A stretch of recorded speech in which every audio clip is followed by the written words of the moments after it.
one mistake I see a lot of newcomers to commercial real estate make is they go and find a deal. They want 30% or 50% of the deal. And at that point, it's not a deal for the person that's going to be putting up all the money, signing on the debt, and taking, a majority of the risk. It doesn't make any sense. Your network is your net worth. Come listen to some of the most successful people I know share invaluable knowledge, stories, and advice in real estate, business, and beyond. This is Weiss Advice. Whether you want to take your business or personal life to the next level, look no further.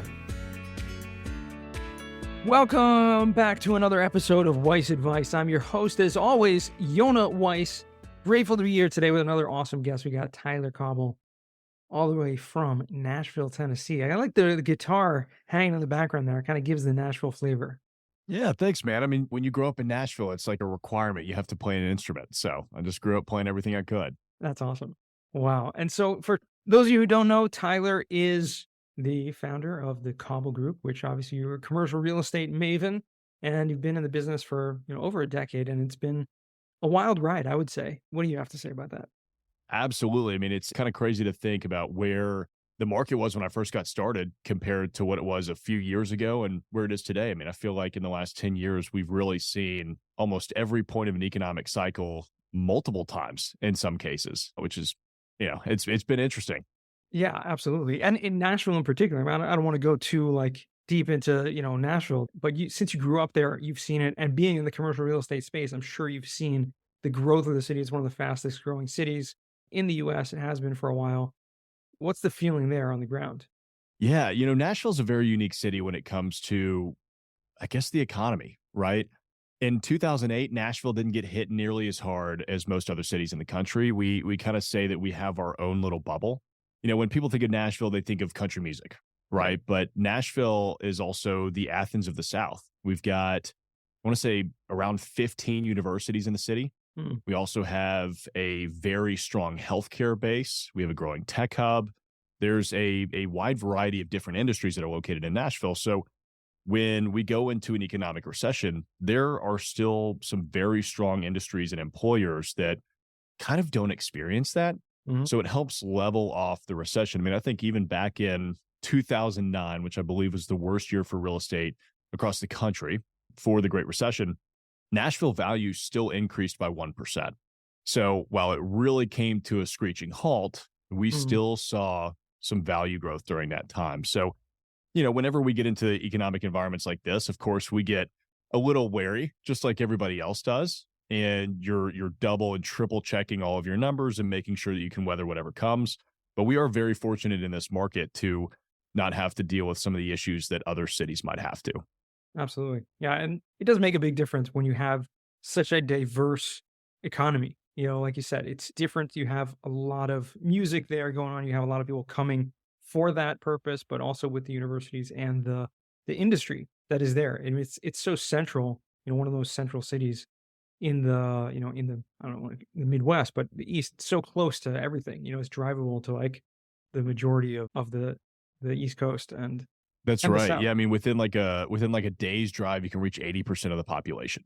And so that's why Nashville has become a logistics hub. Yes. And that's been fun to see that growth over the last 10 years. It kind of came in and took over retail, right? Mm-hmm. Back in 2013, people started switching to industrial, and here we are. Yeah. It's been, industrial is still growing, will still continue to grow, but having those hubs is amazing. In fact, I have a friend, a mentor of mine, who is a developer of industrial logistics properties, and he owns one huge center in Nashville, also in Memphis, which is obviously also another hub there. But it's, right. When you focus on those big hubs, that's where the growth is going to happen.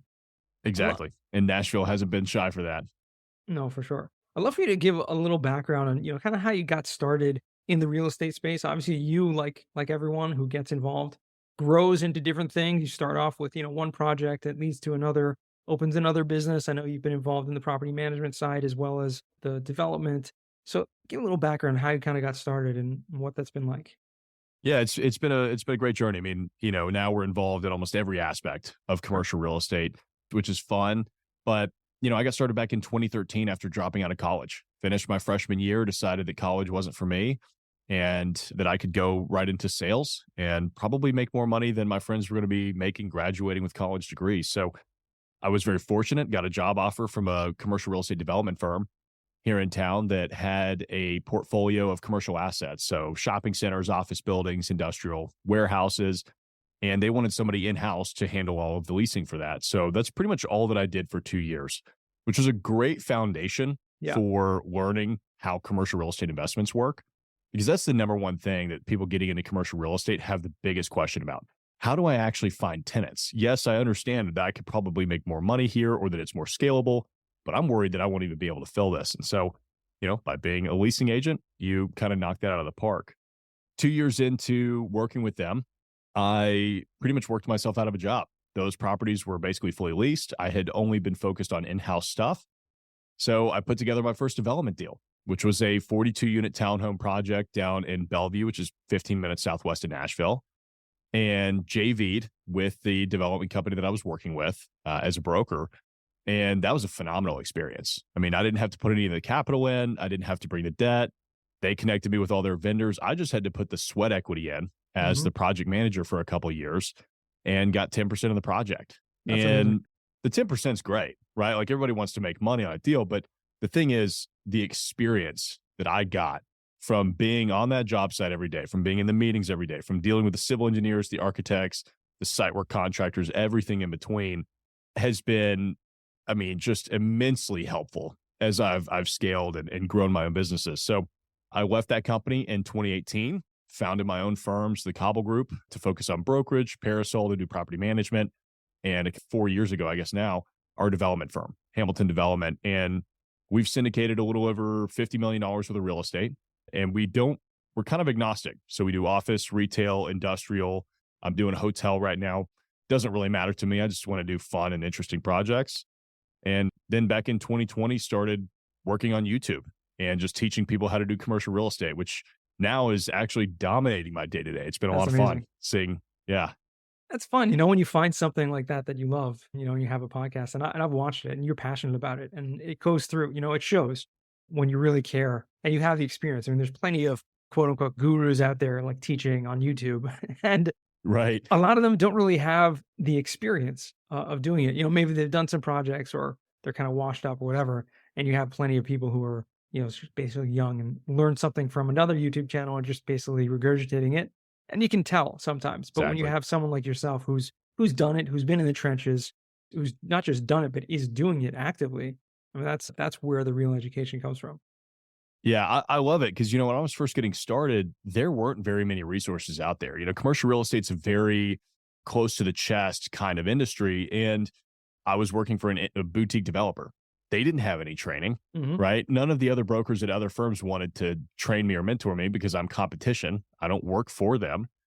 And, I remember there were a handful of books on Amazon. There were 0 YouTube videos and there were 2 podcasts. And one of those podcasts, it stopped recording like 6 months before I found it. So that, ran through those pretty quickly. But I always told myself, because of the struggles that I had with the learning curve the first 2 years, once I know enough, I'm going to teach other people how to do this. And it's interesting. I mean, when I got started 7 years later in 2020, there still wasn't that much out there on commercial real estate. So we were kind of definitely not the first, but the first YouTube channel to really go all in on creating the educational content so that other people can go out there and do commercial real estate on their own. Yeah. And you're right there. I mean, obviously in 2020 there's a huge boom with code and everything. Everyone started a YouTube channel and Right. kind of took off from there. But even still today, there are not too many out there that are providing the amount of content and I guess the comprehensive content about how to do it, how to actually practically do it. Now, what you said earlier about having that firm you're working with JV with you on that first deal and how immensely helpful that was, I think that's so telling. And I tell this to a lot of people also. What's the one thing you can do to get started is just apprentice, learn from someone else. And obviously, you had the 2 years of leasing experience and working with them, being successful. So they trusted you and they obviously wanted to partner with you in doing that. They made a lot of money from it, obviously, right? So it wasn't a big deal for them in terms of putting up capital because, big companies, they have capital, they can get the capital from the debt, et cetera. But it's about who's going to handle the project, who's going to do it. Can we trust them? 100%. I mean, I couldn't agree with you more. I would do that deal exclusively if I had that opportunity on every single project that I did, because one mistake I see a lot of newcomers to commercial real estate make is they go and find a deal, they want 30% or 50% of the deal. And at that point, it's not a deal for the person that's going to be putting up all the money, signing on the debt, and taking, a majority of the risk. It doesn't make any sense. Hmm. So if you're not having to put any capital in, you don't have to put your balance sheet at risk. 10% is a hell of a deal, in my opinion. And I mean, look, if somebody was to bring me in to work on a skyscraper in New York, I would take 1/4%. I don't care. I just want to experience that, get that track record, because then that means I could go and do the next one. And my investors would believe in me, the banks would believe in me, and I would actually believe in myself because I would know how the process is supposed to work. Yeah, and I think it's for a lot of people, I don't know if it's greed per se that pushes people to want so much more, but you have syndicators out there who are literally starting out, literally having never done a deal before and are expecting to get paid, a lot for the amount of Yeah. work when they're not putting up any of their own capital. Well, honestly, if a syndicator is not putting up any of their own capital, that itself is a red flag for me. But obviously when it's a JV deal in something like you did, where you have a very well established commercial real estate firm who's doing the deal, and then you have someone who is kind of new leading it or running it, that's totally fine. That's a completely different, ballpark there. Yeah, that's exactly it. I mean, look, you're the king of passive investing, right? And I would never passively invest with a syndicator that's not at least putting the minimum requirement into their own deal, Hmm. right? I mean, yes, they are signing on the debt, but you also want your deal sponsor to have some skin in the game. You don't want them to be feeing it up so that they make all of their money on the acquisition fees or the asset management fees so that they're not really motivated to go and make this deal successful. I see deal sponsors all the time come out and say it's a 50-50 split and we're charging a 3% acquisition fee. And Hmm. just things like that. I look at them like, man, how are they finding investors for these deals? I mean, how can you justify that? Because we charge a 1 to 2% acquisition Right. fee. We charge a 2% asset management fee. The most we've ever gotten is like 40% of the equity in a deal for the general partnership, but that was because we were doing a hotel, and that meant we had to create a brand. We have to Hmm. create a business around it. It's just a significantly more work. But on a typical deal, it's 70-30 or 80-20. I mean, Right. that's what it is. And that's what my investors expect. And it really, there's syndicators who are, you know, keeps them honest. It keeps them accountable to do it that way. And I actually have a syndicator, a friend of mine, who's become extremely successful, that I remember on his first deal, and actually first probably like 3 or 4 deals they did, multifamily, did not take any acquisition fees. Right. It was Mhm. all, and they put in their own money. And actually the first deal that he did was all with his own money. It was just, kind of get started. It was a smaller, like 30-unit building, but it was to show that track record. Yeah, we can do this. We can manage this. And then when he started raising capital, it was like, hey, we're not going to take any acquisition fees. We're going to show you, our investors, what we can do, and if the project goes well, hopefully you'll trust us the next time. And, eventually they did start taking acquisition fees and asset management fees and things like that. But you have to build that up. It shouldn't That's be right. expected from the beginning. You have to Yeah, earn that. because I mean, you got to think about it. Have you earned it? Right? Like, Exactly. are you actually worth that fee? I mean, there are people out there that charge, they've been doing this for 10, 20 years that still charge a 1% asset, acquisition fee. Like, are you worth the equivalent of that person? Probably not. And I think it's such a great way to build rapport with your investors, Hmm. build that trust. I mean, I was working through a model yesterday for our next syndication that's entirely different from how we've traditionally done it. Typically, what we'll do is 70-30, 80-20 LPGP split, Hmm. 6 to 8% preferred return. And it's just pari passu after that preferred return, right? Just a split. But this next one that we're working on is we're going for a cash flow play. It's a long-term deal. Typically our deals are 5 years, right? But this one we want to see it for probably 15 to 20 years so that we can just cash flow it Hmm. for a long time. Because I get a lot of investors that are like, look, I just want to put money into something and then stay there. I don't want you to give it back to me. I just want to know that I'm going to get money every quarter. I can't focus on this. I'm too busy being a doctor or professional athlete, whatever it is. And so we're going to do a probably no acquisition fees, minimal to no asset management fees, Hmm. and it's going to be 100% return of capital until your capital is returned. And then we'll just do a 50-50 split from there on out. So you've already gotten all of your money. And I'm thinking it'll take 3 to 5 years to get to that point. But then we've got 15 years after that to just cash flow, Yeah. set, rinse, and repeat, you know? It's a model, and obviously there are multiple models that one can find, but it really comes down to that trust and that experience that you have. And I've said this again and again. It doesn't matter the project as much as it does putting your trust in the sponsor and who's actually running the deal. And like you said, you have to earn that. Exactly. Exactly. It's so important. I mean, I think take the minimum amount that you can on your first deal just to get that first one done. Build a Hmm. track record. You know, my mentor, Bruce Peterson, on his first deal, even though he syndicated it, he still put up, I want to say it was 40 or 50% of the equity investment because he said, I want to be the biggest investor in this deal so that you guys know I'm not walking away. This Hmm. is going to happen. We're going to make it successful. And, you know, he's been incredibly successful ever since. Yeah, he has. And he's, he walks the walk, he's really one that does, and he started from scratch, so it's like, Right. someone thinks that, oh, it's too difficult to get started. And yes, maybe you might say, okay, he got started in a good time in the market, which may be true, but weathering it and riding it and dealing with what's happening, in the past year or two with interest rates, that's what shows you who's the real deal, so to speak.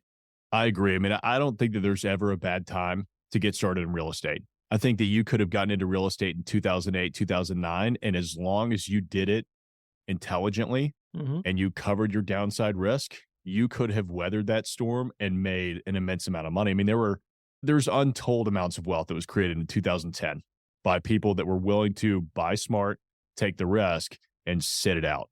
Yep. Right. So even today, like with interest rates where they are, sure. I mean, maybe it's the highest that we've seen in years, and it's starting to look like it's coming down. But you can refinance out of a bad interest rate. You can't refinance out of a bad purchase price. So if you can get a really good deal on a property today and you're able to put up with an interest rate, you can get out of that in the next 3 years, likely, Hopefully. right? I Likely, mean, we hopefully, don't have a right. crystal ball. Exactly. Yeah, but I mean, That's how weather it's the been. storm. Yeah, that's how it's been Exactly. historically. So Tyler, you've done a lot of different types of projects. You mentioned you're kind of agnostic when it comes to asset type. I know you've done office, industrial, you talked about retail, you talked about hotel. Obviously, the first project you did was the development of the residential properties. I mean, what's your favorite type of deal, if there is one, or a favorite project that you've done over the years? Oh, favorite type of deal. I mean, I'll answer kind of both. So, favorite type of deal is more neighborhood community oriented, right? So, we're very intentional with our commercial real estate company where we are benefiting the neighborhoods and the communities within which we're developing. And that means that we're focusing on affordability for businesses. Hmm. We're focusing on giving small businesses a chance. And that to me, it's so important because when I was growing up in Nashville, I grew up in an area called Green Hills. And Green Hills back then was very local, smaller, little commercial area with a bunch of residential around it. And over time, it just became this class A corporate national tenant hub, right? Interesting. Because everybody wanted to be there. It was very desirable. But that pushed out all the small businesses and it kind of killed what I felt was the culture of Green Hills. Hmm. And so when I moved to East Nashville, it still had that vibe. I mean, it's kind of like the Portland or the Williamsburg of Nashville. Like it's hardcore, artsy, creative, small business focus, support local. And so we're able to work to kind of maintain that. And so a project that I feel that we've done that fully epitomizes that is called The Wash. And it's a 6-bay car wash that we converted into 5 micro restaurants and a bar. So each space is under 400 square feet. That includes the walk-in cooler. And we rented them out to all minority or women-owned businesses, except for the bar, which I own myself. That's cool. So it wasn't intentional. It wasn't like I went out and said, we are only going to do this. What we realized is that when given the chance, they'll be successful. That's so cool. Right. And, it's right next door to my office. And, I tell people this all the time. Like when you get to make your own food hall, you selfishly pick all of the concepts that you want to eat at every day. So I'm there every day, man. It's great. I get all sorts of variety in my diet because of that. Well, you have six options also, it's perfect. It's one for each day of Exactly. the week. Oh, it's Uh, great. I mean, we've got quesadillas, we've got Vietnamese, we've got Peruvian, Cuban, Thai. I mean, you can't go wrong. that's so cool. And the bar, that's pretty fun. And the bar. Yeah, it's fun. That's amazing. So, I mean, that's awesome, and that's a project that how did you come up and with the concept? Was it originally that concept when you bought the deal? Because obviously you probably bought this car wash, former car wash, and, I mean, was it intentional to, "Okay, we're gonna develop restaurants, micro restaurants over here?" So when we bought it, it was with that intention, but when we first started working on the project, it was actually on the property management side. So before the pandemic, my property management company also managed Airbnbs. After the pandemic, we said we are not touching this anymore. We're done. But back then, we were working with the owner at the time who was going to convert each of the bays into an Airbnb. Mm, And the reason he was doing that instead of just tearing the car wash down and starting over was that there's an ordinance that if we tore the building down, Metro Nashville would condemn 20 feet of right of way off the wow. street, which is like a third of the property. Yeah. So it's a very, very small parcel. So we were trying to figure out how to work within the confines of what existed. And of course, when the pandemic hit, he said, we are not building Airbnbs right now. This project's on pause. And at the time, I was more focused on brokerage. So I was getting calls to the brokerage from restaurant groups that wanted to lease space focused on to go and delivery. They didn't want any interior space. They wanted basically Interesting. just kitchens because Right, that was all the rage back then. right. And I kept having to tell them, I was like, look, that doesn't exist. That's not a thing in Nashville. I'm sorry. I'll keep an eye out. And I was driving past the car wash one day and I had just gotten off one of those calls.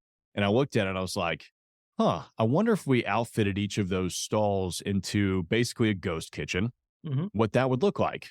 And okay, well, it's on a major retail corridor. So it'd be kind of like retail facing ghost kitchens.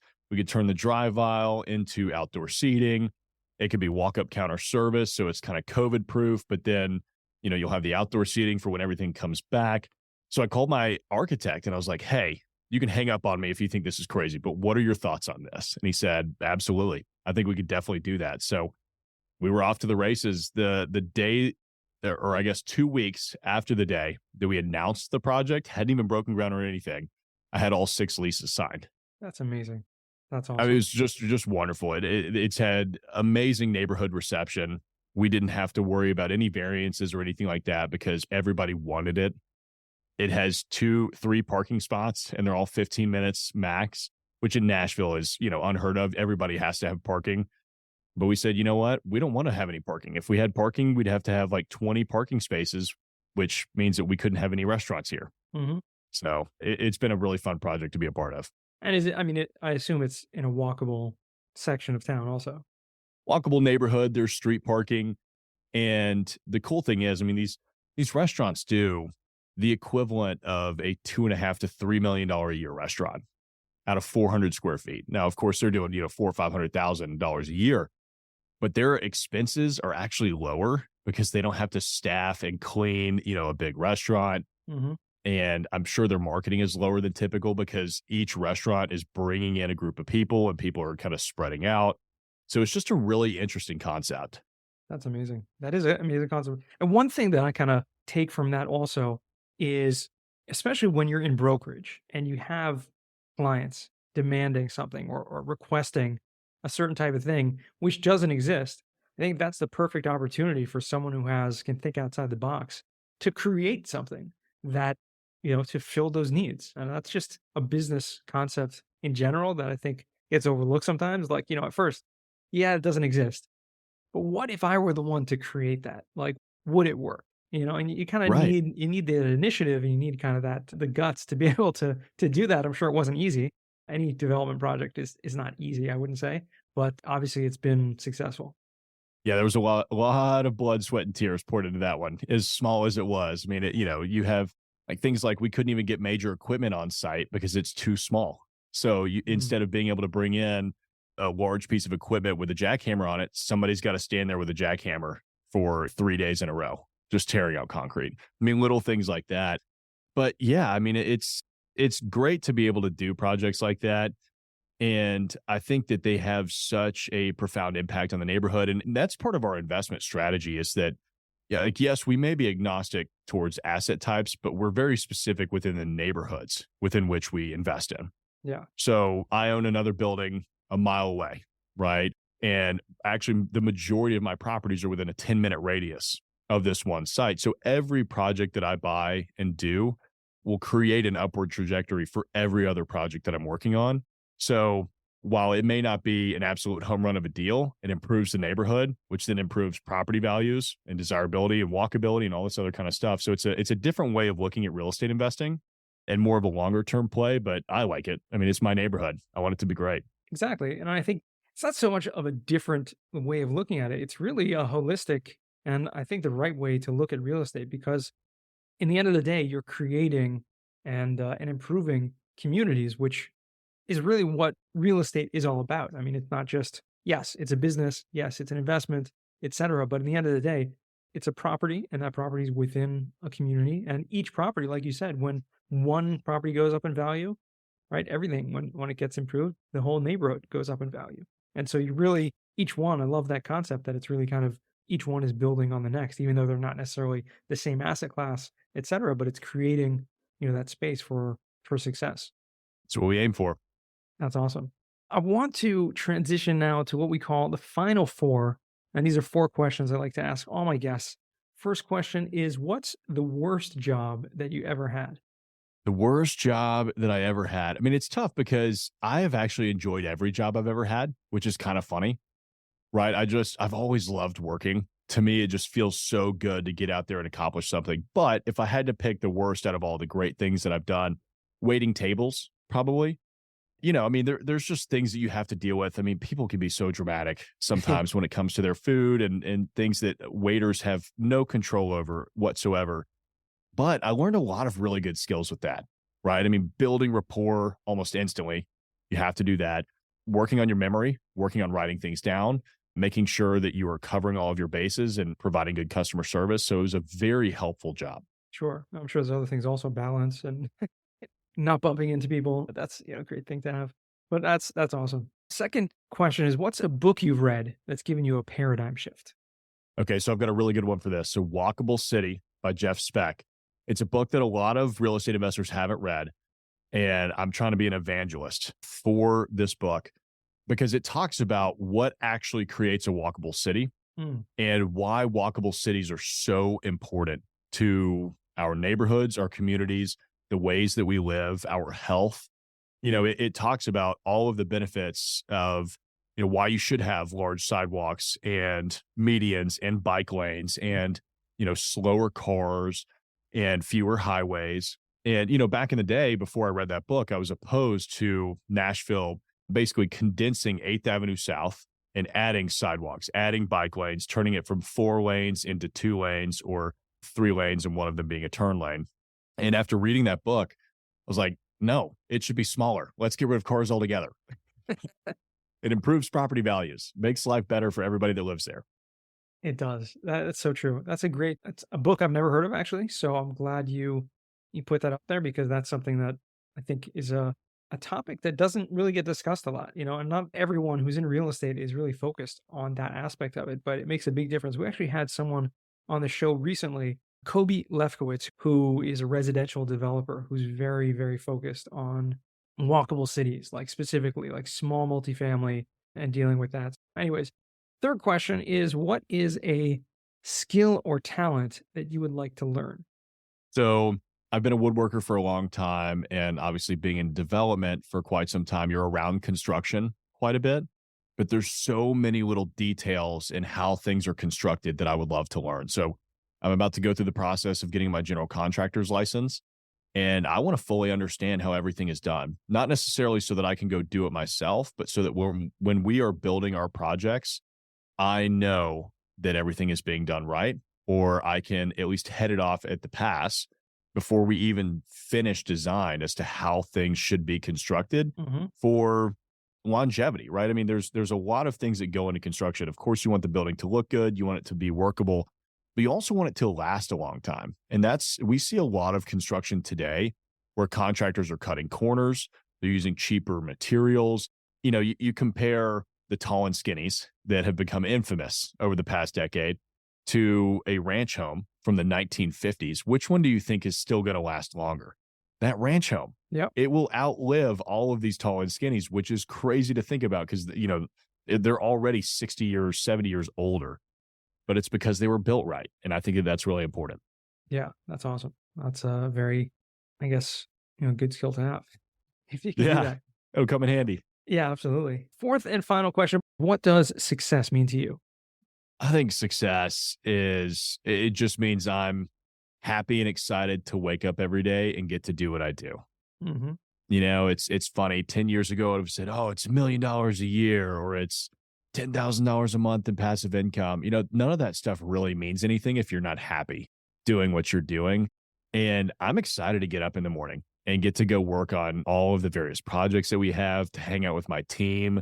I mean, it's been really great to look back and reflect on, where I started Hmm. and where we are today and just how enjoyable every aspect of this industry is. That's awesome. Love that. Well, Tyler, this has been a pleasure. I'd love to highlight for our listeners where people can find you or reach out to you. You alluded to your YouTube channel earlier, but you're all over social media. But what's the best way people can find you? Yeah, Yona, thanks for having me on the show, man. If y'all want to find me, the best way to follow like the day-to-day is on Instagram at Commercial in Nashville. If you want to learn about commercial real estate, that's on my YouTube channel, which is just my name, Tyler Cauble. And yeah, let's connect. Appreciate you having me on the show, man. It's really been a pleasure. I learned a lot, and it's always good to just kind of, have that conversation and get to know people a little better. I'd love to hear and kind of keep track on what you're doing and how things grow for you over the next coming years. So excited for that and wish you a lot of continued success.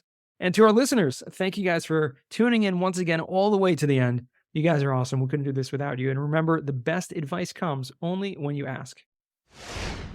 Real quick, I have one question for you. Did you like this episode?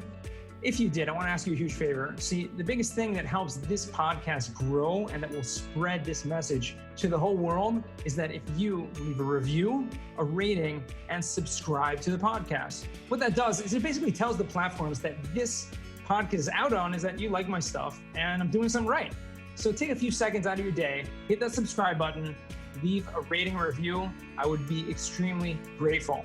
Also, I want to hear from you guys. So I want to hear some feedback. If you have any questions for future episodes, please find me on LinkedIn, send me a DM, a connection request, Yona Weiss, and I'd love to hear from you.